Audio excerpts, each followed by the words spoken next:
Hello, good morning और नमस्ते सभी को।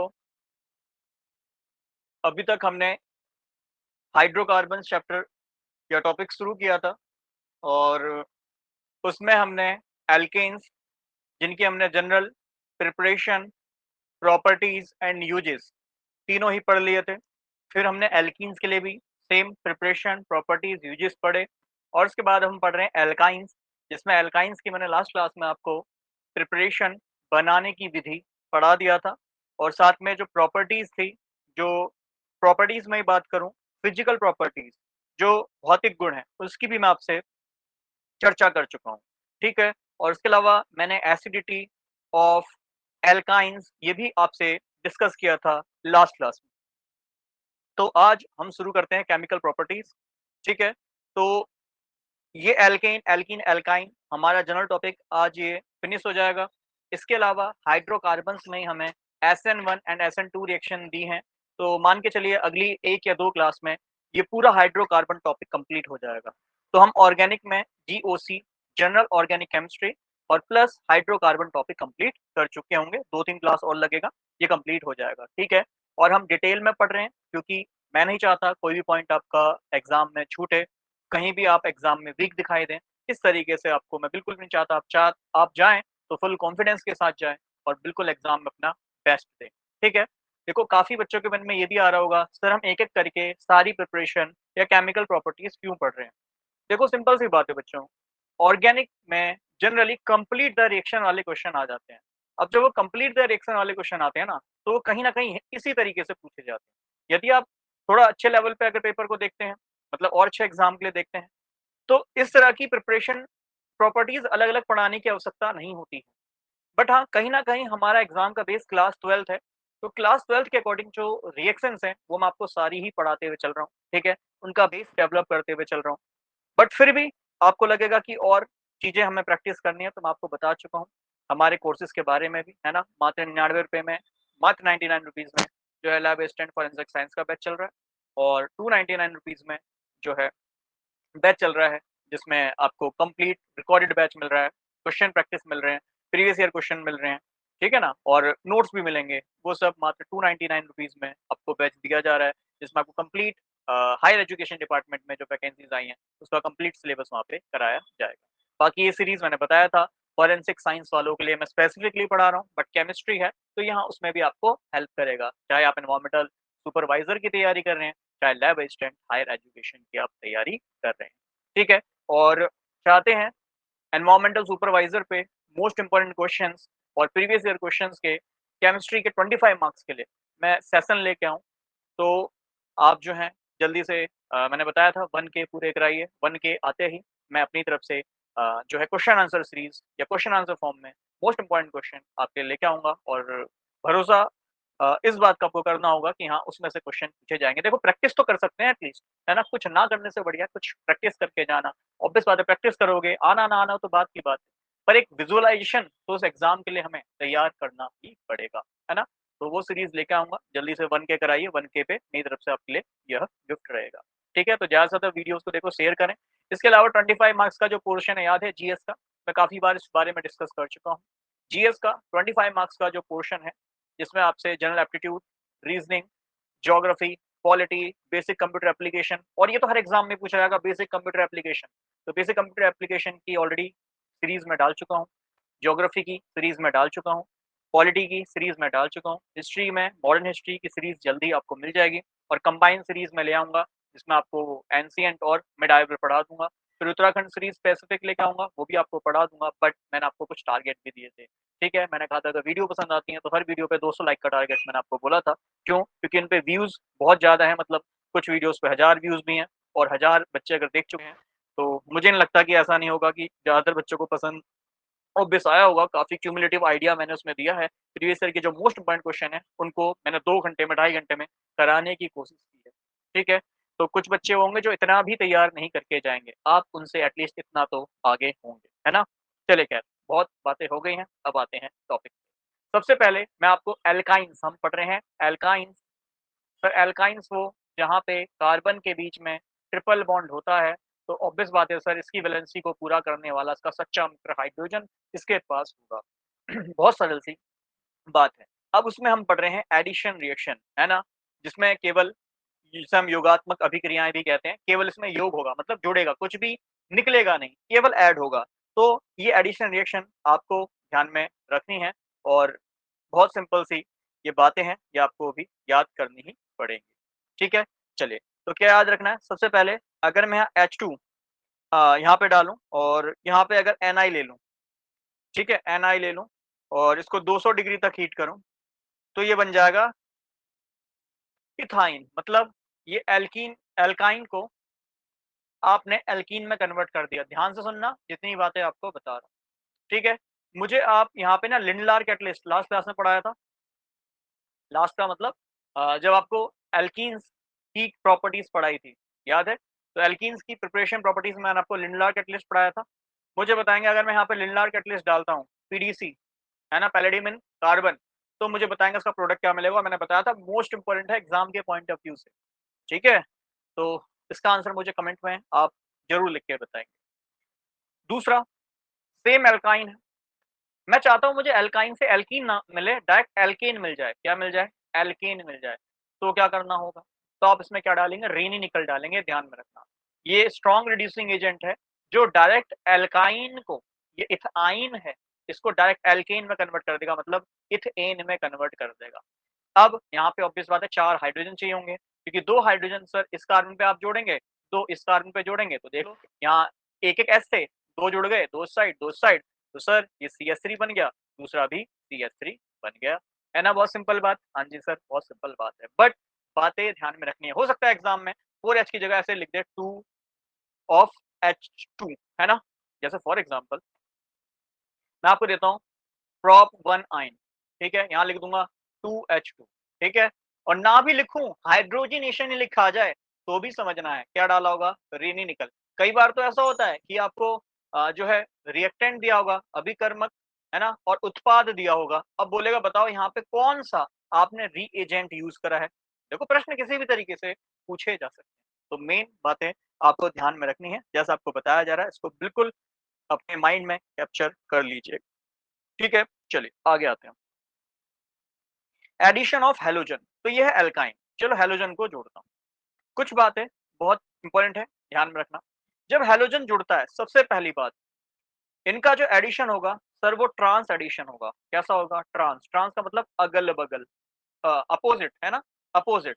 और ये कैसा होगा? विसिनल होगा। विसिनल का मतलब अगल-बगल। ध्यान में रखना। पहली बात, ट्रिपल बॉन्ड पे जब भी हैलोजिनेशन कराओगे, या फिर मैं बोलूँ उसको क्लोरीनेशन भी कह सकता हूँ, है ना? ट्रिपल बॉन्ड का मैं क्लोरीनेशन करा रहा हूँ, मतलब ट्रिपल बॉन्ड पे क्लोरीन को जोड़ रहा हूँ, क्लोरीनेशन करा रहा हूँ। तो एल्काइन का जब भी क्लोरीनेशन या हैलोजिनेशन कराऊँगा, तो ट्रांस प्रोडक्ट मिलेगा। ट्रांस का मतलब पता है, दोनों ग्रुप डबल बॉन्ड पे अपोजिट साइड हो, उसको ट्रांस कहेंगे। सेम साइड हो, तो सर उसको सिस कहेंगे। ये बातें आप काफ़ी बार बता चुके हो। विसिनल क्यों? क्योंकि अगल-बगल वाले कार्बन पे हैं। सेम कार्बन पे होते तो सर ये जैमिनल होता। अगल-बगल पे है तो सर ये विसिनल है। तू मेरे अगल-बगल है, याद है? हाँ जी। ठीक है? अब ये Cl2 डाल के मैं अगर फिर से हीट कर दूँ, तो सर यहाँ पे ये CH है, ये CH है, ये डबल बॉन्ड भी हट जाएगा, फिर एक-एक क्लोरीन और यहाँ पे आ जाएगा। समझ रहे हैं? डबल बॉन्ड पे आप ऐड कर रहे हैं, कुछ भी लीव आउट नहीं हो रहा। तो मतलब यह क्लोरीन जो है, ये ऐड होते हुए चलेंगे, है ना? There is addition of chlorine only, no group is leaving out, तो कोई भी ग्रुप यहाँ पे लीव आउट नहीं होगा। तो दैट मीन्स यहाँ पे हम एडिशन पढ़ रहे हैं, केवल ऐड होगा। ऐड कैसा होगा? विसिनल होगा।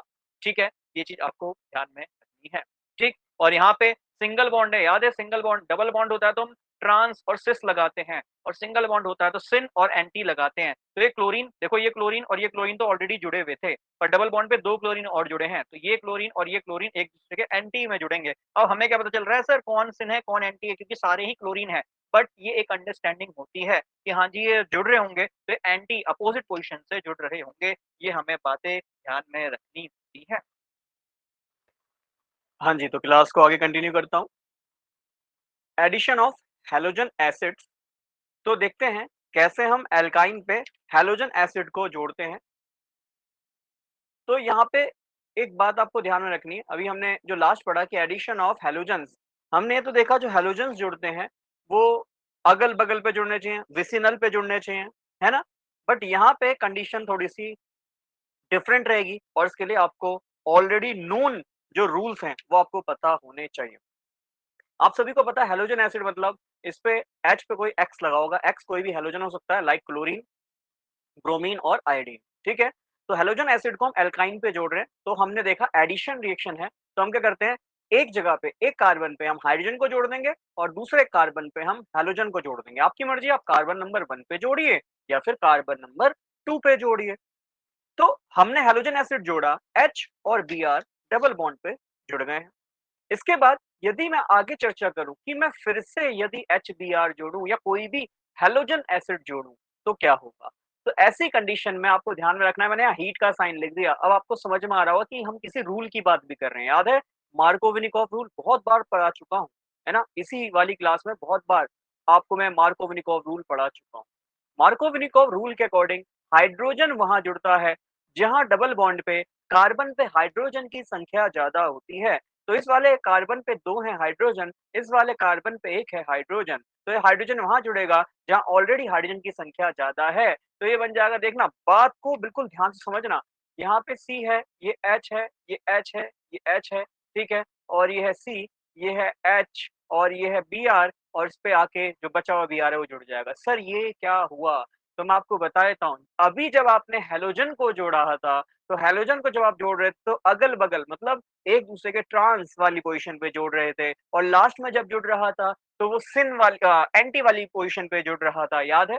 ट्रांस पे जुड़ रहा था। बट सर यहाँ पे ऐसा क्यों नहीं हो रहा? यहाँ वहाँ पे आप कह रहे थे कि विसिनल डाइहैलाइड मिलेगा, बट सर यहाँ आपने जो हैलोजन दिया है, वो जैमिनल मिला है। याद है जैमिनल? जब सेम कार्बन पे हैलोजन हो जाते हैं, तो इसको हम जैमिनल डाइहैलाइड बोलते हैं। तो सर यहाँ प्रोडक्ट जैमिनल मिल रहा है। इसके पीछे का कारण क्या है? सर इसके पीछे का कारण सिंपल है, मार्कोविनिकोव रूल। मार्कोविनिकोव रूल के अकॉर्डिंग सर हमें यहाँ जैमिनल डाइहैलाइड मिल रहा है। क्लियर? अगर बोला जाए विसिनल डाइहैलाइड चाहिए तो आप यहाँ पे क्या लगा दोगे? यहाँ पे आप सर HBr जोड़ दोगे, बट यहाँ पे आप क्या दे दोगे? लाइट दे दोगे, H दे दोगे। हालाँकि ध्यान में रखना लाइट के प्रेजेंस में ब्रोमीन भी ब्रेक हो जाता है। क्लियर है? तो हमें सूटेबल अमाउंट की इसको लाइट देनी पड़ेगी, जिसमें यह HBr का H ऑब्वियस बात है H लाइट डाला है या फिर मैं यहाँ पर ऑक्साइड डाल दूँ, है ना? पर ऑक्साइड अगर मैं यहाँ डाल दूँ, तो अगर मैं यहाँ पर ऑक्साइड डालूँगा, तो आपको पता होना चाहिए कि डबल बॉन्ड पे एक साइड हाइड्रोजन जुड़ेगा और वो हाइड्रोजन उस साइड जुड़ेगा कब? पेरोक्साइड के प्रेजेंस में जहाँ हाइड्रोजन की संख्या कम है और दूसरी साइड आपका Br जुड़ जाएगा। तब आपको देखना विसिनल डाइहैलाइड मिलेगा। क्लियर? बट जब नॉर्मल कंडीशन है, देखो मैंने आपको बताया था जब तक दिया ना जाए तो मार्कोविनिकोव रूल ही लगाना। अगर हाँ स्पेशली मेंशन किया है पेरोक्साइड या खरास इफेक्ट लिख दिया, तब आप उसको विसिनल डाइहैलाइड बनाइएगा। आई थिंक अंतर समझ में आ गया होगा कि क्यों यहाँ मजबूरन हमें जेमिनल डाइहैलाइड मिल रहा है। तो उसके पीछे का सिंपल सा कारण पड़ गया कि बीच में सर मार्कोविनिकोव रूल लगा, क्योंकि एल्कीन पे अगर HBr जुड़ता है तो सर हम मार्कोविनिकोव रूल लगाने की कोशिश करते हैं, है ना? चलिए नेक्स्ट है addition of hypochlorous acid. Sir क्या होता है ये हाइपो? अच्छा ये पी नहीं लिखा ना, चलो कोई बात नहीं, हाइपो मिसप्रिंट हो गया। तो हाइपोक्लोरस एसिड क्या होता है? तो सर अगर कहीं पे OH और Cl यदि एक साथ दिया है, इसे हम हाइपोक्लोरस एसिड कहते हैं। एडिशन कर रहे हैं, जोड़ रहे हैं, तो एडिशन में सर एक सिंपल सी चीज़ यही देखने को मिलती है कि जब भी आप ऐड करते हैं, तो हम किसको ऐड कर रहे हैं? OH, Cl को कर रहे हैं। सर अगर एक बेसिक सी बात देखी जाए, तो ऑक्सीजन और क्लोरीन लगभग वैसे तो इलेक्ट्रोनेगेटिविटी बराबर ही होती है, बट जब दोनों में कंपेयर करना हो, तो मान के चलते हैं ऑक्सीजन ज़्यादा इलेक्ट्रोनेगेटिव है क्लोरीन से और जो इलेक्ट्रोनेगेटिव होता है, विद्युत ऋणात्मक होता है, उसपे माइनस चार्ज आता है। तो ऐसी कंडीशन पे आप देखोगे कि ये एक जगह पे ये OH जुड़ जाएगा, है ना? देखो एक जगह पे आप ये OH को जोड़ देंगे और दूसरी जगह पे सर हम इस Cl को जोड़ देंगे और कोशिश करेंगे ट्रांस जोड़ने की, है ना? हम कोशिश करेंगे ट्रांस जुड़े, क्योंकि जब ट्रांस वाले ग्रुप अगर जुड़ते हैं या ग्रुप ट्रांस वाली पोज़ीशन से जुड़ेंगे, तो वो स्टेबल होते हैं, इसलिए ट्रांस एडिशन होता है। क्लियर? चलिए आगे देखते हैं। फर्दर अगर क्योंकि डबल बॉन्ड है, डबल बॉन्ड भी OHCl से रिएक्शन करता है और जब यहाँ OHCl से रिएक्शन होती है, तो वेरी इंपॉर्टेंट बात, यहाँ भी प्रोडक्ट जो मिलेगा सर वो जेमिनल ही मिलेगा। कैसे मिलेगा ज़रा समझना। ये है CH, ये है इस पे एक OH, तो OH भी वहाँ आके जुड़ेगा जहाँ ऑलरेडी OH प्रेज़ेंट है। रीज़न भी समझाता हूँ क्या है, ठीक है? क्योंकि हाँ, ये जो प्रोडक्ट मिलेगा ना, ये बहुत ही अनस्टेबल प्रोडक्ट होगा। तो ये जो आपको प्रोडक्ट मिल रहा है, आप सभी जानते हैं जेमिनल आपको प्रोडक्ट मिल रहा है। बट ध्यान में रखना, सेम कार्बन पे अगर 2 OH ग्रुप आते हैं, तो वो जनरली अनस्टेबल प्रोडक्ट माना जाता है। ठीक है?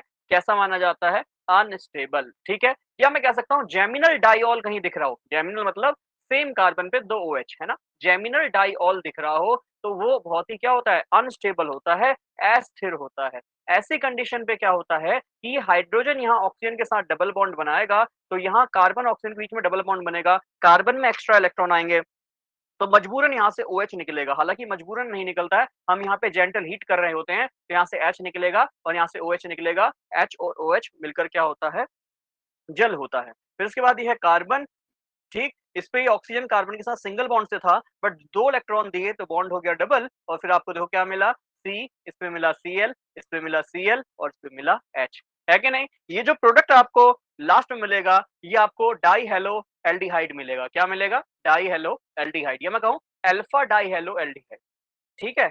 अब ये सर क्या-क्या बोल रहे हो आप अल्फा डाई हेलो? तो याद है ये हमारा मेन ग्रुप होता है, ठीक है? ग्रुप से जो पहला कार्बन होता है वो अल्फा होता है, उस अल्फा पे 2-2 क्लोरीन है, तो अल्फा डाई हेलो, कोई अगर मान लो आपने ब्रोमीन लिया होता तो डाई ब्रोमो हो जाता है ना? तो अल्फा डाई हेलो एल्डिहाइड आपको मिल गया। चाहे तो आप इसका आईयूपीएसी भी लिख सकते हैं, आईयूपीएसी लिख के बताइए, तो सर इसके जो कार्बन नंबर ये 1 हो जाएगा, इसका ये वाला कार्बन नंबर 2 हो जाएगा, तो 2 पे 2-2 क्लोरीन है, तो 2-2 डाई क्लोरो, ठीक है? 2 कार्बन है तो इथ आएगा, सिंगल बॉन्ड जुड़े एन आएगा, एल्डिहाइड है तो अल आएगा, तो 2,2 डाइक्लोरो इथेनल ये इसका प्रोडक्ट बन जाएगा। बहुत सिंपल है। चलिए आगे देखते हैं नेक्स्ट अगला, अगला है एडिशन ऑफ वाटर, पानी का जोड़ यहाँ पे देखते हैं, ठीक है? पानी का जोड़ यहाँ पे देखते हैं। तो एडिशन ऑफ वाटर में HOH जोड़ रहा हूँ। अब यहाँ पे एक चीज़ ध्यान में रखना, हमें जो-जो यहाँ पे रिएजेंट चाहिए होंगे, उनको आप ध्यान से समझिएगा। हमें एक सॉल्यूशन चाहिए होता है 20% ऑफ H2SO4 का, ठीक है? और इसके साथ में हमें चाहिए होता है HgSO4 मरकरी सल्फेट, ठीक? और इस रिएक्शन को हम 80 डिग्रीज़ तक हीट करते हैं।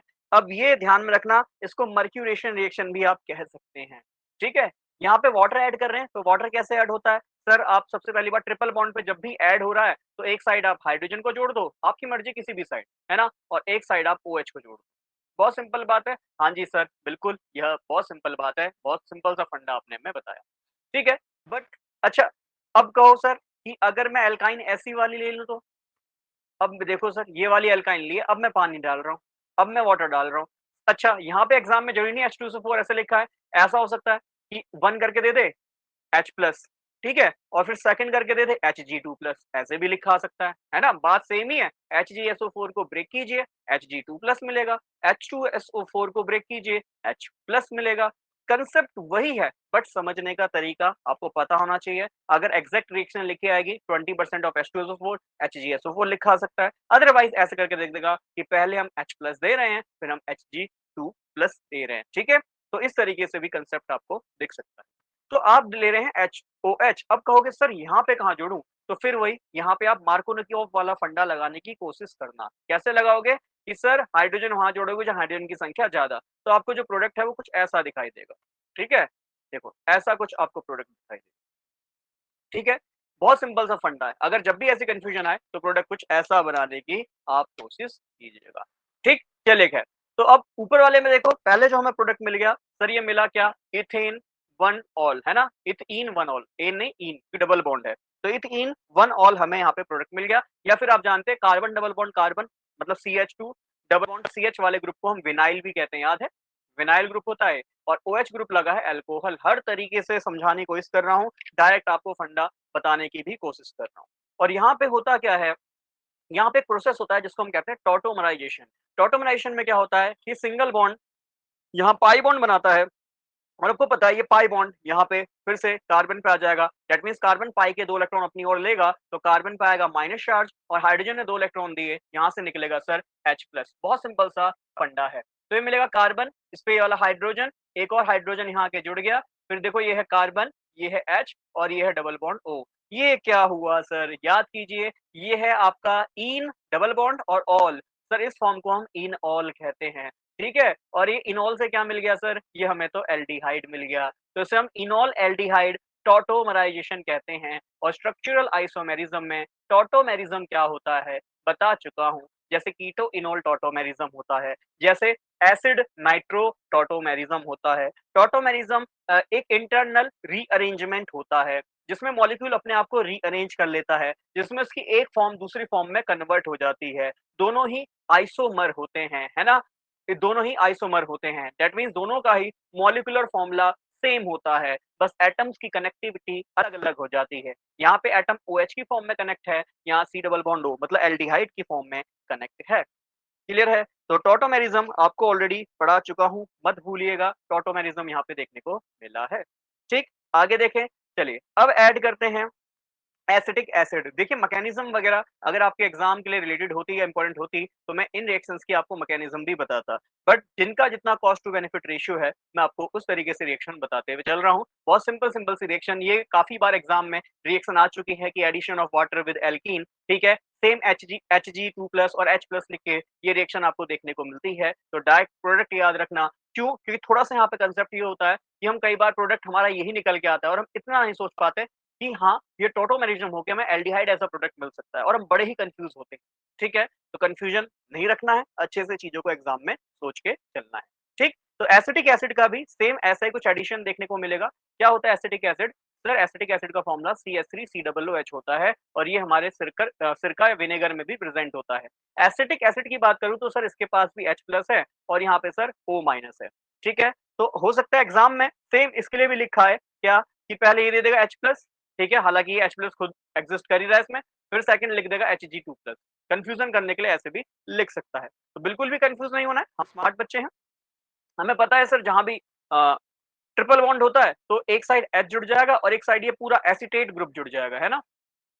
सर ये एसीटेट ग्रुप पूरा एक साइड जुड़ जाएगा, तो कर लेते हैं CH2 डबल बॉन्ड, ये है CH और इस साइड में मैं जोड़ रहा हूँ इस एसीटेट ग्रुप को, ठीक है? O C double bond O और CH3, ठीक है? तो मैं इसको सिंपली OCOCH3 लिख रहा हूँ या फिर ऐसे भी लिख दिया तो भी कंफ्यूज मत होना। देखो एग्जाम में हर तरीके से सोच के चलना, हो सकता है प्रोडक्ट में ऐसा कुछ लिखा हो, तब भी समझना कि एसिटिक एसिड की बात कर रहा है और अगर ऐसे ओपन करके लिखा है तो तब तो क्लियर समझ में ही आ रहा है कि सर ये एसीटेट ही लिखा है, या फिर हो सकता है वो आपको कुछ ऐसे लिख के भी दे दे, तो किसी तरह से कोई भी हमें कंफ्यूजन नहीं होनी चाहिए, ठीक है? चलिए, अब फिर फर्दर सेम आगे लिख दे, ठीक है? फर्दर आगे कर दे कि भाई H+ है, एसिटिक एसिड है मतलब, और साथ में लिख दे Hg2+। अब क्या करूँगा? तो अब बस वही कहानी है कि आपको मार्कोवेनिकोव रूल को नहीं भूलना। मार्कोवेनिकोव रूल क्या कहता है कि हाइड्रोजन वहाँ जुड़ेगा जहाँ हाइड्रोजन की संख्या ज़्यादा है। तो मतलब एसीटेट का जो H है वो कहाँ जुड़ेगा? सर इस साइड जुड़ेगा। तो यहाँ पे CH2 की जगह CH3 हो जाएगा। फिर इस वाले CH पे क्या जुड़ेगा? सर इस पे एक OCOCH3 तो था ही, फिर आगे एक और OCOCH3 ग्रुप जुड़ जाएगा। है ना फंडा? बहुत सिंपल, तो ये COCH3 ग्रुप आपको मिल जाएगा, ठीक है? बाकी बुक में बहुत सारी और मैकेनिज्म इसके अलावा भी दी जा सकती हैं। इसके अलावा हो सकता है आपको कह दे आगे मैं अगर एसिड और दे दूँ, पानी घोल दूँ तब क्या होगा? तो हो सकता है कार्बोक्सिलिक एसिड उसका आउटकम मिल जाए। फिर कह दे मैं हीट कर दूँ तो क्या मिलेगा? तो फिर वैसे डाइकार्बोक्सिलिक मिलेगा, फिर हीट करने के बाद ओनली कार्बोक्सिलिक एसिड भी आपको मिल जाएगा, ठीक है? चलिए, तो इतना बेसिक सा फंडा है, हो सकता है एसिड दे दे तो आपका डाइल्यूट एसिड दे दे तो आपका अल्कोहल भी मिल जाए, है ना? पहले वो मिलेगा विसिनल अल्कोहल, फिर उसके बाद जो आउटकम है फाइनल प्रोडक्ट है, वो फिर से आपका क्या मिल जाए? एल्डिहाइड मिल जाए, जैसे भी पढ़ा है ना? ये मिला है ना एल्डिहाइड, ये देखो यहाँ मिला है ना एल्डिहाइड, विसिनल की आपका जो डायोल है, जेमिनल डायोल है, या मैं बोलूँ सेम कार्बन एटम पे 2 OH है, उसकी वजह से मिला है ना एल्डिहाइड, सेम वैसा प्रोडक्ट भी यहाँ मिल सकता है। बट मैं भी आपको उतना ही बता रहा हूँ जितना भी बेस के लिए हमें जानने की आवश्यकता है। ठीक है? चलिए, नेक्स्ट है अगला एडिशन ऑफ ओज़ोन। तो ओज़ोन का एडिशन याद है हमने एल्कीन के लिए भी पढ़ा था। एक बार जल्दी से हम इसको देखते हैं। ये है हमारी एल्कीन, ठीक है? ये है एल्कीन, याद कीजिए जब हमने इसमें ओज़ोन को जोड़ा था। इससे पहले ये ज़रा ये ध्यान में बात को रखिए कि ओज़ोन बना कैसे था? हमने देखा था O2 था, एक नेसेंट ऑक्सीजन के साथ जुड़ रहा था और ये O3 बना रहा था। ओज़ोन बना रहा था। तो O3 ओज़ोन है क्या बेसिकली? ऑक्सीजन प्लस एक नेसेंट ऑक्सीजन या फिर ऑक्सीजन का एक रेडिकल है, ठीक है? मतलब ऑक्सीजन पे 6 इलेक्ट्रॉन होते हैं, 1 इलेक्ट्रॉन लेके बैठा है, 7 इलेक्ट्रॉन है, तो याद कीजिए फ्री रेडिकल की तरह कह सकता हूँ, है ना? मुक्त मूलक पढ़ाया था, तो सेम वैसे ही फ्री रेडिकल की तरह आपको दिखाई दे सकता है। फिर उसके बाद जब मैं ओज़ोन को जोड़ता हूँ, याद है एक साइक्लोपेंटेन ओज़ोनाइड वाली रिंग मिल जाती है, ये रिंग याद है? फिर इसके बाद हम इसको ब्रेक कर लेते हैं।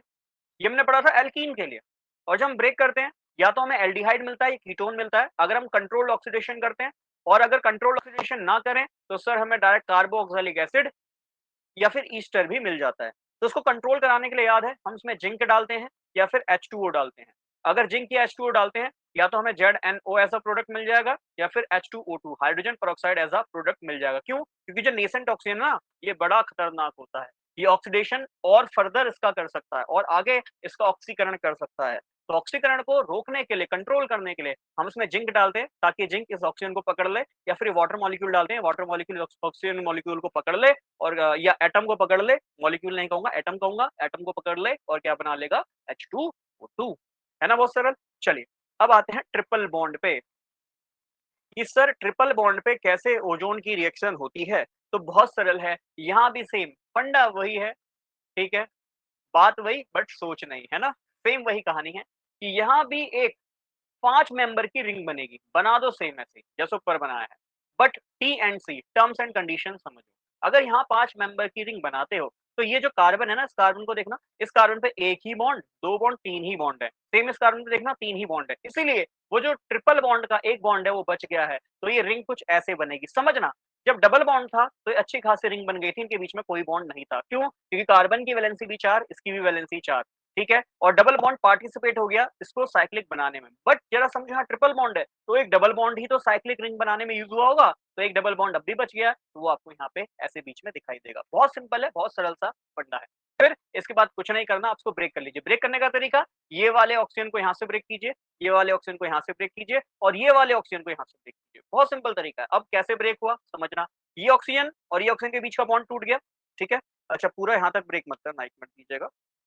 ठीक है, मैं इसको थोड़ा-सा रफ कर देता हूँ। इसको कितना ब्रेक करना है? बस इतना ही ब्रेक करना है, ठीक है? ऐसे ही इधर से, इतना ही ब्रेक करना है।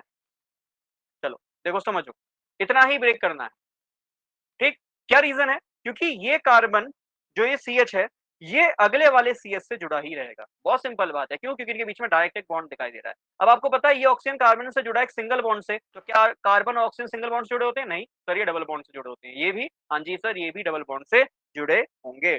बहुत सिंपल सी बात है। याद है अगल-बगल पे अगर OH ग्रुप होता था उसको हम ग्लाइकॉल कहते हैं। अब ओ डबल अगल-बगल पे अगर एल्डिहाइड ग्रुप हो तो उसे हम ग्लाइऑक्सल भी बोल सकते हैं। ग्लाइऑक्सल, है ना? ग्लाइकॉल से ही ये वर्ड आपका बना है। तो ग्लाइकॉल एल्डी अगर आपका अल्कोहल ग्रुप होता, अब ये एल्डिहाइड है तो अल ग्लाइऑक्सल इसका नाम हो जाएगा। नहीं समझ में आया कोई बात नहीं, आप IUPAC इसका लिखिए।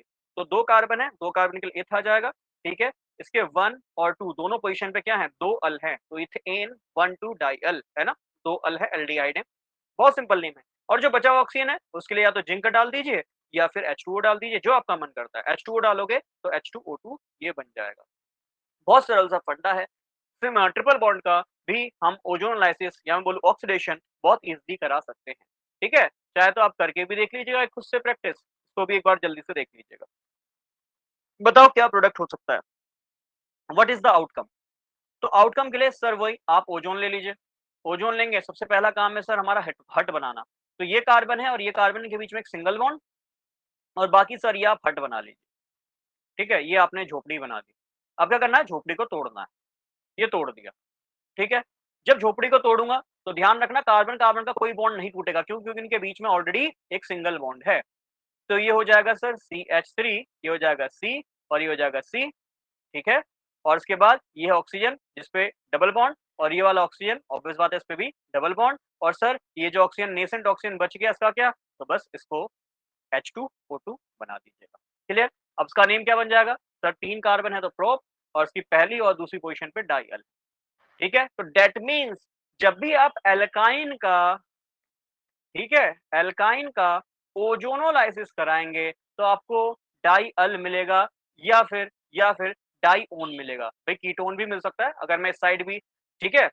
इस साइड भी अगर आपका ले लूँ ग्रुप, ठीक? अच्छा ये डाइअल नहीं होगा इसका नाम अगर देखा जाए, तो ये है आपका एल्डिहाइड ग्रुप और ये है कीटोन ग्रुप, दोनों ही ग्रुप मौजूद हैं, ठीक है? हालाँकि डाइअल आप एल्डिहाइड ग्रुप के रिस्पेक्ट में लिख सकते हो, बट इसका अगर आईपीसी नेम करना चाहो, तो आपको पता है एल्डिहाइड यहाँ पे आपका सेकेंडरी ग्रुप माना जाएगा। क्यों? क्योंकि मेन ग्रुप यहाँ पे ये है, ठीक है? हालाँकि नंबरिंग आप इधर से ही करोगे क्योंकि ग्रुप इधर से पास पढ़ रहे हैं, बट आपको ध्यान रखना है कीटोन ग्रुप है, ठीक है? तो उसका अगर नाम लिखोगे तो कुछ ऐसा बनेगा 1 फॉर्माइल, ठीक है? 1 फॉर्माइल इथेन, ठीक है? ओन, ठीक है? या प्रोपेन ओन बनेगा, ठीक है? 3 कार्बन है तो 1 फॉर्माइल प्रोपेन, ठीक? प्रोपेन टू ओन ऐसे बनेगा इसका। क्लियर है? क्योंकि आपको पता है कि जो आपका कीटोन होता है, इसकी प्रायोरिटी प्राथमिकता एल्डिहाइड से ज़्यादा होती है। तो पेरेंट एटम कौन बना? सर कीटोन बना। ठीक है? ये चीज़ आपको ध्यान में रखनी है। आगे बढ़ें। नेक्स्ट है एडिशन ऑफ हाइड्रोजन साइनाइड। ये हाइड्रोजन साइनाइड क्या होता है? तो आप सभी को पता होना चाहिए हाइड्रोजन साइनाइड जो है वो ज़हर होता है। हालाँकि इसकी रिएक्शन भी आप देखोगे तो सेम वैसे ही होगी कि भाई ऐड कर रहे हो तो ये तो बहुत सिंपल है। जैसे पानी को ऐड करा था वैसे ही ऐड कर देना। HCN है तो एक साइड H को ऐड कर दो तो ये बन जाएगा CH2 डबल बॉन्ड, एक साइड आप CN को ऐड कर दो।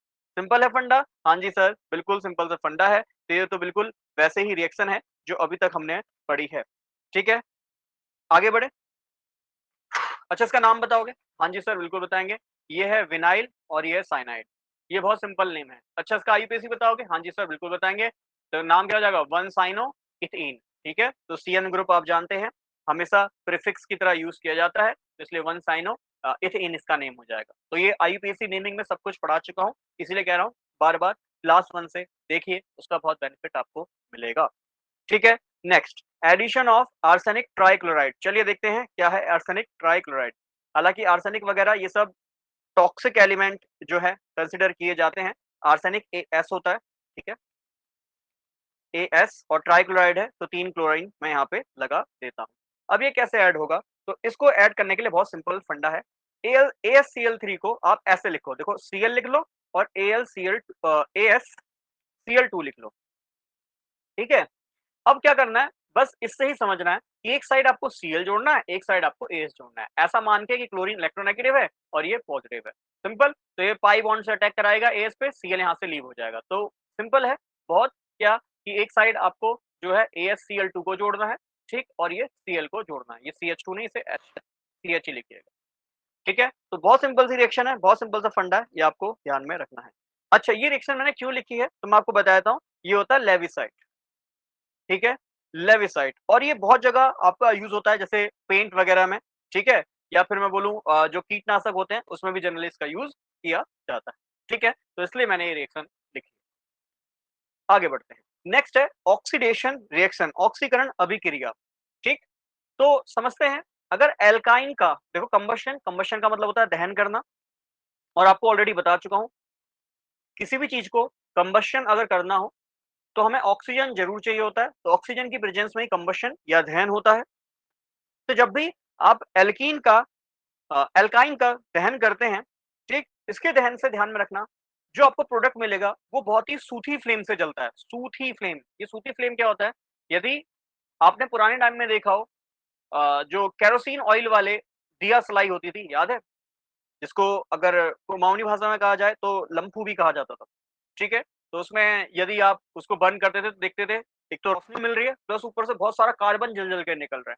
तो सेम ऐसे ही जो कार्बन जल के निकलेगा, ब्लैक जो फ्लेम होगी, उसे हम सूती फ्लेम बोलते हैं, ठीक है? तो जलेगा ब्लैक सूती फ्लेम से। उसका रीज़न समझना क्यों? ध्यान रखना, जो ब्लैक सूती फ्लेम होता है, वो जनरली कार्बन या कार्बन डाइऑक्साइड की वजह से होता है, ठीक है? तो जैसे ही इसको आप बर्न करते हो तो सेम भाई एल्केन हो, एल्कीन हो, एल्काइन हो, तीनों ही ऑक्सीजन की प्रेजेंस में जलने पर कार्बन डाइऑक्साइड देते हैं और याद है साथ में जल देते हैं, ठीक है? और प्लस ऑब्वियस बात है लाइट दे रहे हैं एनर्जी की फॉर्म में, ये तो बता ही चुका हूँ। एनर्जी, एनर्जी क्या लाइट की फॉर्म में आपको दिखाई दे रही है, ठीक है? अब कुछ बातें ध्यान में रखिएगा कि अगर इसको बैलेंस करना चाहो तो यहाँ 2 से मल्टीप्लाई कर लेना, ये 2 2 जा 4 हो जाएँगे, 2 कार्बन 2 4 हो जाएँगे। और याद है मैंने आपको बताया था एल्केन के लिए कि जितने कार्बन होंगे कार्बन डाइऑक्साइड होंगे उससे एक अधिक वाटर मॉलिक्यूल होगा। यहाँ याद करने का तरीका है कि जितने कार्बन डाइऑक्साइड होंगे उससे आधे हमेशा वाटर मॉलिक्यूल देखने को मिलेंगे, ठीक है? बाकी ऑक्सीजन बैलेंस कर लो, ये हो गए 2 और 4 दूनी 8, तो 10 हो गए, 5 से यहाँ मल्टीप्लाई करता हूँ, बैलेंस हो गया, ठीक है? हालाँकि एग्ज़ाम में ऐसे बैलेंसिंग नहीं पूछेगा, बट हाँ, जनरली हालाँकि कंबशन वगैरह ऐसी रिएक्शंस नहीं पूछी जाती हैं। एग्ज़ाम में जो आपका बन सकता है, मैंने बताया ओज़ोन लाइसिस वेरी इंपॉर्टेंट है।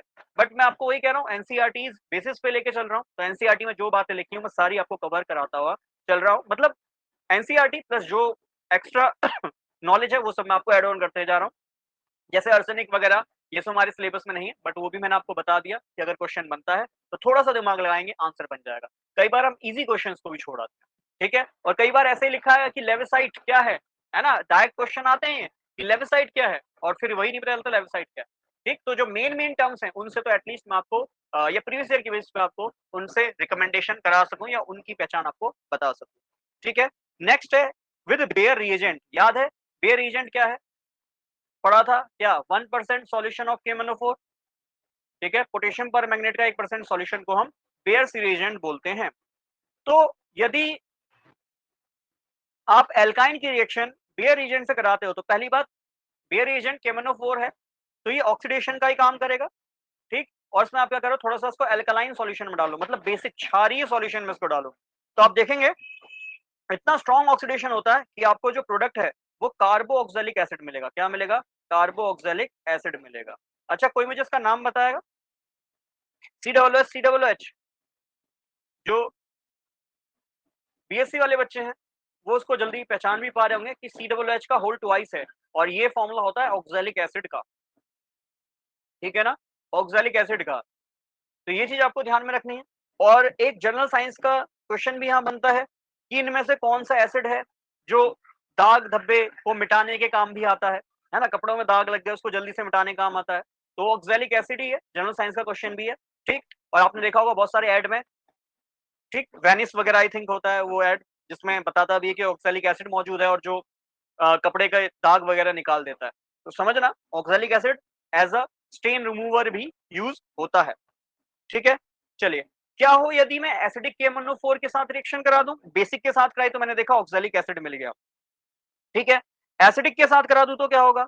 तो फॉर एग्जांपल जैसे आपने लिया है CH3 C triple bond CH, ठीक है, यहाँ पे भी 4 ऑक्सीजन चाहिए होंगे ऑक्सीडेशन करने के लिए, और आप लेंगे एसिडिक KMnO4, अम्लीय KMnO4, ठीक। और जब अम्लीय KMnO4 लोगे तो यहाँ को जो प्रोडक्ट मिलेगा वो एसिटिक एसिड मिलेगा, ठीक है। और एक मॉलिक्यूल यहाँ से कार्बन डाइऑक्साइड निकल जाएगा, मतलब ये वाला कार्बन तो कार्बन डाइऑक्साइड फॉर्म में निकल जाएगा और इस वाले कार्बन का ऑक्सीकरण होगा और किस में कन्वर्ट हो जाएगा? Acetic acid. बहुत सिंपल है, बहुत सरल है, ध्यान में रखिएगा, ठीक। चलो, अब देखना इसका क्या प्रोडक्ट बनेगा। ये तो था प्रॉप 1 आइन, अब मैं आपको दे दूं ब्यूट 2 आइन, तब क्या बनेगा? जल्दी से बताएं। तो सेम KMnO4 ले लीजिए।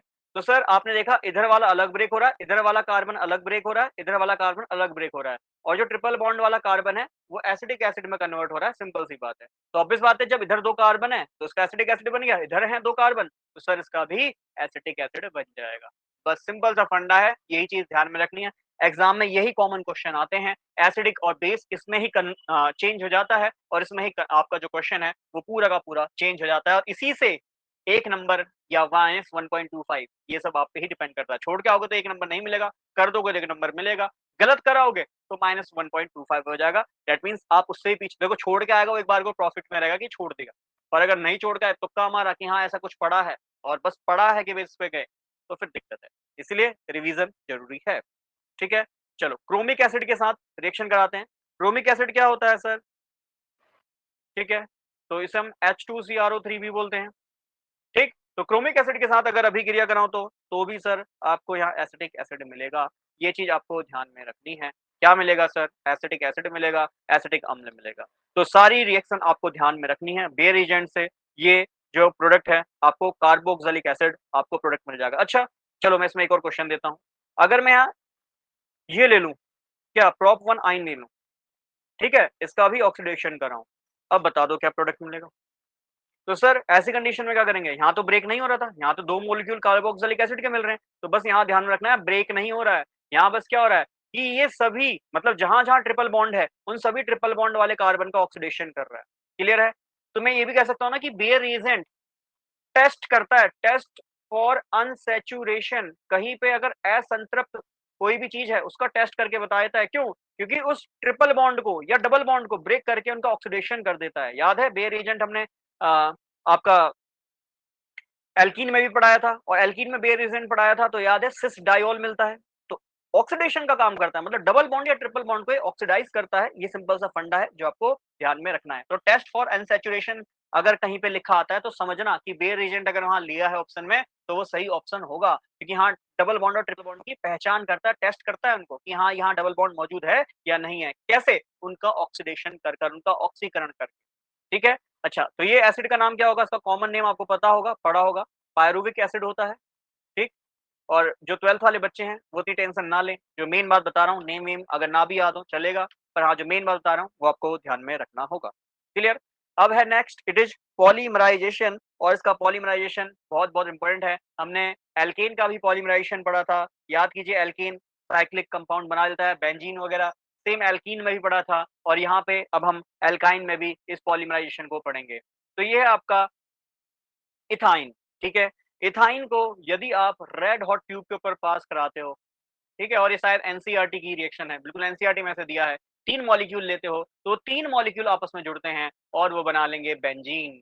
क्या बना लेंगे? बेंजीन C6H6, ठीक है जी? तो वो बेंजीन बना लेंगे, C6H6 बना लेंगे। तो ये सिंपल सा फंडा है। चलो अगर मैं ऐसे दे दूँ तो? ठीक है? ये दे दूँ तो?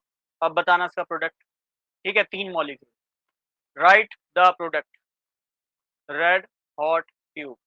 इसका प्रोडक्ट आप मुझे लिख के बताएँगे, क्या बनेगा? देखो, आपको पता है ट्रिपल बॉन्ड तो ये साइक्लिक स्ट्रक्चर बनाने का काम कर रहा है और साइक्लिक स्ट्रक्चर में डबल बॉन्ड लाने का काम कर रहा है। मतलब ट्रिपल बॉन्ड तो 3 मिलकर आपस में बेंजीन बना लेंगे जैसे ऊपर बनाया। बट क्या बच गए? सर CH3 ग्रुप बच गया। तो बस आपको एक-एक CH3 ग्रुप लगाना है। बट कहाँ? छोड़ कर, मतलब एक को छोड़कर एक। क्यों? क्योंकि सर समझो, अगर यहाँ एक ट्रिपल बॉन्ड बन रहा है तो एक कार्बन पे CH3 है, एक पे नहीं है। फिर आगे जुड़ेगा, फिर एक पे CH3 होगा, एक पे नहीं होगा। तो इस तरीके से प्रोडक्ट बनाना है। नाम क्या हो जाएगा सर इसका? नाम हो जाएगा, बताओ जल्दी से, 1,3,5 ट्राई मिथाइल बेंजीन। ठीक है? तो ध्यान में रखना है सारी बातों को। आगे बढ़ते हैं next. Next is isomerization. Isomerization का मतलब क्या होता है सर? कि हाँ, कोई भी कंपाउंड है, अगर वो एक से आपको अधिक प्रोडक्ट दे और उनके प्रोडक्ट जो हैं, उन सभी का मॉलिक्यूलर फॉर्मूला सेम हो, ठीक है? इसे हम कहेंगे सर आइसोमराइज़ेशन। ठीक, चलिए देखते हैं। आइसोमराइज़ेशन कैसे कराते हैं? वेरी इंपॉर्टेंट है, एग्ज़ाम में पूछे जाने के इसके चांसेस बनते हैं, ठीक? कई बार तो रिएजेंट पूछ लेता है। तो अगर हम KOH और इथेनॉल की प्रेजेंस में इसकी अभिक्रिया कराते हैं, तो ये जनरली अपने आइसोमर प्रोडक्ट देता है। अपने आइसोमर प्रोडक्ट देता है। तो ज़रा देखना, R मान लो यहाँ CH3 ग्रुप हो गया, तो यहाँ CH3 CH2, यहाँ C ट्रिपल बॉन्ड CH है, तो सर ये इसका आइसोमर है कि नहीं? ज़रा चेक कीजिए। बिल्कुल सर चेक करते हैं, यहाँ भी R मौजूद है, यहाँ भी R मौजूद है। यहाँ इसके बाद 1, 2, 3 कार्बन मौजूद हैं, उन 3 कार्बन पे 2 और 1 3 हाइड्रोजन है। यहाँ भी सर 1, 2, 3 ही कार्बन मौजूद हैं और उन 3 कार्बन पे सर 3 ही हाइड्रोजन मौजूद हैं। तो यस सर बिल्कुल ये आपके जो हैं आइसोमर दिखाई दे रहे हैं और ऐसा कार्बन जिसके अगल-बगल में डबल बॉन्ड होता है, याद है? जिसको हम कहते हैं आपका डबल बॉन्ड एट द अगल-बगल, है ना? अगल-बगल वाला याद है? जिसको हम क्यूमुलीन भी बोलते हैं, क्यूमुलीन, ठीक है? एडजेसेंट पोज़ीशन पे कह सकता हूँ। एडजेसेंट मतलब अगल-बगल में अगर आपके डबल बॉन्ड मौजूद हैं, तो उसको हम जो आपका क्यूमुलीन बोलते हैं और फिर याद है एक को छोड़कर एक उसको कंजुगेट बोलते हैं और तीसरा टाइप जो होता है, जिसको हम आइसोलेटेड भी बोलते हैं, ठीक? और क्यूमुलीन में सबसे सिंपलेस्ट टाइप आपको पढ़ाया था एलीन होता है। ये सब मैं आपको डबल बॉन्ड में पढ़ा चुका हूँ। 1,2 आपका जो एल्कीन है, उसमें मैं आपको ये सारी बातें बता चुका हूँ। 1,3 या 1,2 या फिर आइसोलेटेड में तो कितना भी वो आपको एल्कीन देखने को मिल सकता है, ठीक? और फिर इसके बाद अगर मैं फर्दर इसमें एक्सेस में KOH और इथेनॉल डाल दूँ, तो आप देखेंगे आपको जो प्रोडक्ट है, कुछ ऐसा नज़र आएगा। तो क्या सर ये भी आइसोमर है? हाँ जी, बिल्कुल चेक कीजिए 3 कार्बन है, R है और 3 हाइड्रोजन है। तो यस सर ये भी आइसोमर है। तो आपने ये देखा ये ट्रिपल बॉन्ड है, इसको यहाँ से यहाँ पहुँचा दिया और ऐसी कंडीशन में ये पहला वाला और ये तीसरा वाला, ये दोनों आपस में कैसे आइसोमर हुए? सर ये पोज़िशनल आइसोमर हुए। पोज़िशनल क्योंकि ट्रिपल बॉन्ड की पोज़ीशन चेंज हो गई। क्लियर है? अच्छा पहला और दूसरा वाला कैसा होगा? तो पहला और दूसरा वाला अगर देखा जाए, तो सर ये फंक्शनल आइसोमर हो गए, क्योंकि पहले वाले में अगर देखा जाए तो एल्काइन मौजूद है। क्या मौजूद है? ट्रिपल बॉन्ड, एल्काइन हो गया और इस वाले में सर डबल बॉन्ड मौजूद है, तो ये ईन हो गया। तो दोनों में अलग-अलग फंक्शनल ग्रुप हैं, इसलिए फंक्शनल आइसोमर्स हो गए। क्लियर है? ऐसे समझना है फंडे को, पूरी बातों को। बहुत सिंपल है, हालाँकि वही मैकेनिज़्म वगैरह मैं सब आपको नहीं बता रहा, तो स्किप द मैकेनिज़्म। ठीक? चलिए, आगे देखते हैं hydroboration of alkynes. Very important exam के पॉइंट ऑफ व्यू से कि कैसे एल्काइन जो हैं, वो हाइड्रोबोरेशन करते हैं। ठीक है? अब ध्यान से समझना बात को। सबसे पहले हाइड्रोबोरेशन क्या है? तो यहाँ पे ये आपका ठीक है? ये आपका मैं एल्काइन ले लेता हूँ। ठीक है? अब इसकी रिएक्शन कराता हूँ B2S6, ये है डाइबोरेन, ठीक है? डाइबोरेन और जो क्लास 12th वाले बच्चे हैं, वो चाहे तो इस रिएक्शंस को स्किप कर सकते हैं हाइड्रोबोरेशन ऑफ एल्काइन्स को, क्योंकि जनरली ये हमारे 11th क्लास में देखने को नहीं मिलता है, ठीक? बट हाँ, जो जेईई वगैरह की तैयारी कभी करे होंगे तो उन्होंने बिल्कुल ये सारी रिएक्शंस पढ़ी होंगी, ठीक है? तो हाइड्रोबोरेशन में जनरली हम डाइबोरेन से रिएक्शन कराते हैं और जनरली आपने पढ़ा भी है कि जो आपका बोरेन है या बोरेन हाइड्राइड है, वो कभी भी आपको सिंगल फॉर्म में नहीं मिलता है, वो हमेशा डाइमर फॉर्म में मिलता है और वहाँ पे आपने बनाना बॉन्ड, है ना? 3 सेंटर 2 इलेक्ट्रॉन बॉन्ड, वो सब कांसेप्ट पढ़ा होगा, ठीक? अब जिनको नहीं समझ में आ रहा, वो इग्नोर कर सकते हैं मेरी बात को, ठीक है? बाकी देखो समझने की कोशिश करो, 3 सेंटर 2 इलेक्ट्रॉन बॉन्ड ये सब हमारे बीएससी में, ग्रेजुएशन में होता था, ठीक? तो इसकी अगर अभिक्रिया कराते हैं, तो हमें यहाँ जो प्रोडक्ट मिलेगा, वो ये जो ट्रिपल बॉन्ड है, ये कन्वर्ट हो जाएगा डबल बॉन्ड में। बस इतनी सी बात को ध्यान रखिए। क्यों? क्योंकि ये हाइड्रोजन देने तो आया, साफ-साफ दिख रहा है 6 हाइड्रोजन है, मतलब ये हाइड्रोजन देने आया है और जनरली कन्वर्ट कर देता है एल्कीन में, ठीक है? किसमें कन्वर्ट करता है? एल्कीन में। अब ध्यान रखना, एल्कीन कैसे मिलेगी? अगर एग्ज़ाम में आ गया टू बी स्पेसिफिक, अगर स्टीरियो केमिस्ट्री आ गया, बोले स्टीरियो स्पेसिफिक इसका क्या प्रोडक्ट मिलेगा, है ना? सिस मिलेगा या ट्रांस मिलेगा? तो भाई ध्यान रखना, ये सिस एल्कीन देता है। क्लियर? चलो, अब कैसे पता चलेगा? एक एग्ज़ाम्पल के तौर पे एक और पूरा आउटकम ही लिख के बताता हूँ। एक प्यारी-सी रिएक्शन मुझे मिली है, ठीक है? तो इस प्यारी-सी रिएक्शन को मैं आपको बता देता हूँ एग्ज़ाम्पल के तौर पर। इसका नेम बताइए। सर इसका नेम क्या बनेगा? 2 कार्बन ये रहे, 3 ये रहा, चौथा ये रहा और 4 के बाद 2 और हैं, 6 कार्बन हैं, ठीक है? तो ये बन जाएगा हेक्स। इसके बाद सर 2 कार्बन और तीसरे नंबर पे ट्रिपल बॉन्ड है, तो हेक्स 3 आइन सर ये आपने बनाया है, ठीक है? हेक्स 3 आइन बनाया है, तो मैं यहाँ पे B2S6 ले लेता हूँ और साथ में कोई भी एसिड ले लेता हूँ। बताइए क्या प्रोडक्ट होगा? तो सर B2S6 काम करता है इस ट्रिपल बॉन्ड को डबल बॉन्ड में कन्वर्ट करने का और साथ में जब डबल बॉन्ड में कन्वर्ट होगा, हाइड्रोजन देगा, ठीक है? क्या देगा? हाइड्रोजन देगा। और जो हाइड्रोजन है, वो सेम साइड पे ही जुड़ने चाहिए, ठीक है? जिससे क्या होगा, ये जो ग्रुप हैं, ये भी सेम साइड में दिखाई देंगे, C2H5 और C2H5 और जब ये ग्रुप सेम साइड में दिखाई देंगे, तो सर इसको हम सिस बोलते हैं। क्या बोलते हैं? सिस। अब इसका नाम क्या बनेगा? सिस हेक्स 2 इन 2 नहीं 3 3 पे आएगा, है ना? क्योंकि 2 है और तीसरे पे हमें डबल बॉन्ड दिखाई दे रहा है। तो सिस हेक्स 3 इन इसका नेम बन जाएगा। बहुत सिंपल सा फंडा है, बहुत सरल सी बात है। क्लियर? अच्छा, अब एक और बात ध्यान रखना, हालाँकि हाइड्रोबोरेशन बोल रहा हूँ, बट इसी के साथ ध्यान में रखना, एक हमारा और रिड्यूसिंग एजेंट होता है। रिड्यूसिंग का मतलब ये आप सभी जानते हैं रिडक्शन।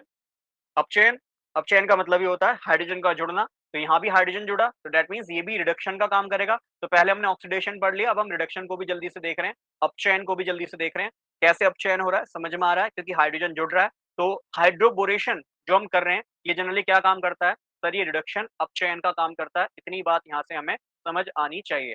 फिर इसके बाद अपचयन करने के लिए एक और बहुत प्यारा-सा रिएजेंट हम लेते हैं, Na+ लिक्विड NH3। याद है जब सोडियम को लिक्विड NH3 में डाला जाता है थोड़े से मात्रा में, तो ये ब्लू कलर का सॉल्यूशन देता है। या मैं कहूँ जितने भी धातु हैं, यदि उसको लिक्विड अमोनिया सॉल्यूशन में डाला जाए, तो सभी नीला कलर देते हैं इन जनरल, है ना? बट जनरली हम इस रिएक्शन में या तो सोडियम लेते हैं या फिर लिथियम लेते हैं, पोटेशियम कई बार ले लेते हैं। 3 ही जनरली लेते हैं या ग्रुप 1 के एलिमेंट हम लेते हैं, जिसमें लिथियम, सोडियम या पोटेशियम ले लेते हैं, ठीक? और ये ब्लू कलर का सॉल्यूशन देते हैं। फिर आपने देखा अगर और अधिकता में मिलाए तो ब्लू कलर का सॉल्यूशन आपका जो है ब्रोंज कलर का हो जाता है ना? कलर उसका फेड हो जाता है। क्या रीज़न है, वो सब कभी बाद में बात करूँगा। बट फिलहाल Na लिक्विड NH3 ये भी क्या काम करता है सर? ये भी रिडक्शन का काम करेगा। ध्यान में रखना, ध्यान से सुनना। ये भी रिडक्शन का अपचयन का काम करेगा बट इसका जो प्रोडक्ट मिलेगा, भाई रिडक्शन का मतलब ऑब्वियस बात है हाइड्रोजन जोड़ रहा है। अब यहाँ पे ध्यान में रखना है कि जब ये हाइड्रोजन जोड़ेगा, तो ध्यान में रखना ये हाइड्रोजन ट्रांस पोज़ीशन पे जोड़ेगा। ये वेरी इंपॉर्टेंट बात है और ऐसे ही क्वेश्चन एग्ज़ाम में देखने को मिलते हैं और इन्हीं क्वेश्चन से हमारे कॉम्पिटिशन बीट होते हैं। और ऑब्वियस बात है ऐसे ही क्वेश्चन दिए जाते हैं क्योंकि भाई इतना टेक्निकली कई बार हम नहीं पढ़ पाते, कई बार हम अपने रिसोर्सेज को बहुत हल्के में लेके जाते हैं कि यही तो पूछ लेगा रिडक्शन क्या है ना? ये तो पूछ लेगा B2 का प्रोडक्ट क्या है? इतना ही पढ़ के जाते हैं।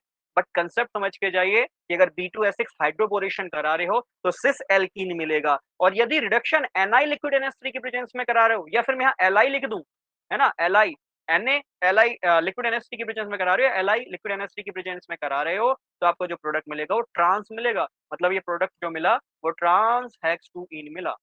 ठीक है? अच्छा मैं बोलूँ बताओ व्हाट इज़ प्रोडक्ट नंबर 1 और 2? प्रोडक्ट नंबर 1 और 2 आपस में क्या हैं? कैसे आइसोमर हैं? तो आप कहोगे सर ये ज्योमेट्रिकल आइसोमर है, याद है सिस ट्रांस को ज्योमेट्रिकल आइसोमर्स कहा जाता है। देखो क्वेश्चन किसी भी तरह का बन सकता है, कोई इसमें बड़ी बात है ही नहीं। हो सकता है ऐसा ही दे दे कि A B2S6 के साथ रिएक्शन करा रहा है, बताओ A क्या बनेगा? है ना? फिर B क्या बनेगा? एक ही क्वेश्चन के 2 पार्ट हो सकते हैं। ऑब्वियस बात है जो 200 नंबर का हायर एजुकेशन वाला एग्ज़ाम होगा, उसमें ऐसे प्रश्न बिल्कुल बन सकते हैं। क्या आएगा एक ही क्वेश्चन है, क्या कहा इस क्वेश्चन के 2 पार्ट हैं। पहले पार्ट में आपसे पहले पार्ट में पूछ लेगा, मतलब उसमें 4 ऑप्शन होंगे, बोलेगा बताओ ए और बी क्या हैं। फिर अगले पार्ट में कि A and B are which type of isomer, clear? तो हर तरीके से सोच के चलना है, हर फंडे को ध्यान में रखना है, ठीक है?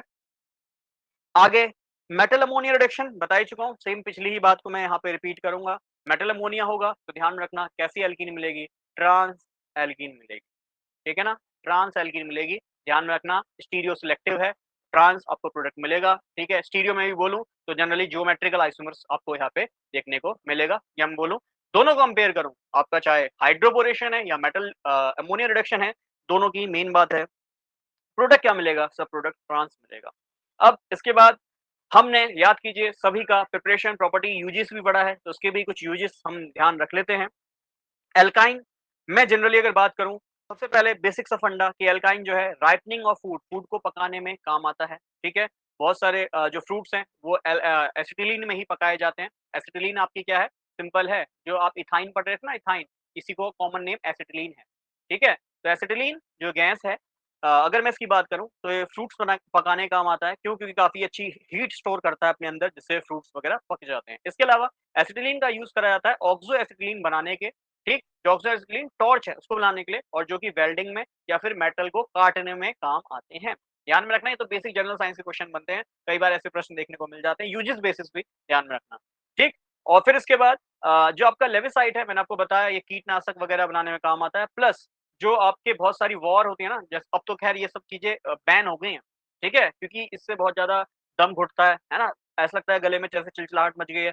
जैसा आपने देखा होगा जब रसिया वगैरह का फाइट होता था, पुराने टाइम की बात कर रहा हूँ, यूएसएसआर की फाइट होती थी, ठीक है? तो किसी आपने देखा होगा पर्सन्स को गैस चैम्बर में बंद कर देते थे। तो ऐसी ही गैस वहाँ छोड़ी जाती, लेविसाइट वगैरह, ये दम घोंटती थी, मतलब चिलचिलाहट, आँखों में पेन, हाथों में रैशेज़, है ना? गर्दन में खुजली या कहीं भी मतलब इचिंग वगैरह होना शुरू हो जाए, और गले में जो है एकदम से खराश सी मचना शुरू हो जाए, थोड़ी देर में दम घुटने लग जाए, ठीक है? तो ये इस तरीके से वॉर गैस वगैरह भी यूज़ करी जाती हैं, ये चीज़ आपको ध्यान में रखना है, ठीक?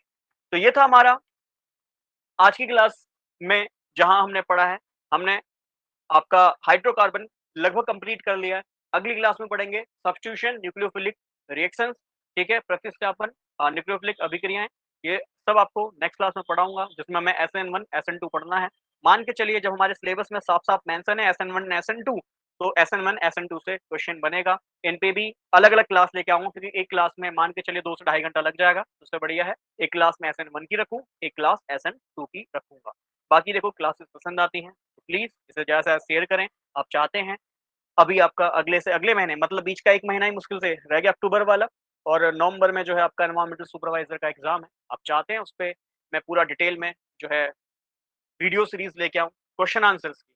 अभी डिटेल का पढ़ने का मतलब ये नहीं कि पूरा सिलेबस पढ़ा जाए, और वो पॉसिबल भी नहीं है। अगर मैं डेली भी एक वीडियो लाऊँगा तब भी पॉसिबल नहीं है कि सिलेबस हो जाए, ठीक है? तो जो आपको टाइम दिया गया था अगर आप उससे पढ़ रहे हैं, तो तैयारी हो जाती जब से, बट अभी इतना टाइम नहीं है कि हम 1 महीने में पूरा सिलेबस करा दें। बट हाँ, क्वेश्चन आंसर सीरीज़ जिसमें बहुत इंपॉर्टेंट क्वेश्चन प्रीवियस ईयर के जितने भी क्वेश्चन्स हैं, उन सब का सॉल्यूशन देखना चाहते हैं, या चैप्टर वाइज़ आप सॉल्यूशन देखना चाहते हैं, तो उनके लिए क्वेश्चन आंसर सीरीज़ लेके आऊँगा। बट वो गिफ्ट मैं आपको जभी दूँगा, जब आप मुझे 1K का गिफ्ट देंगे। ठीक है? तो क्लास को इतना ही रखता हूँ। Bye bye, take care and thank you.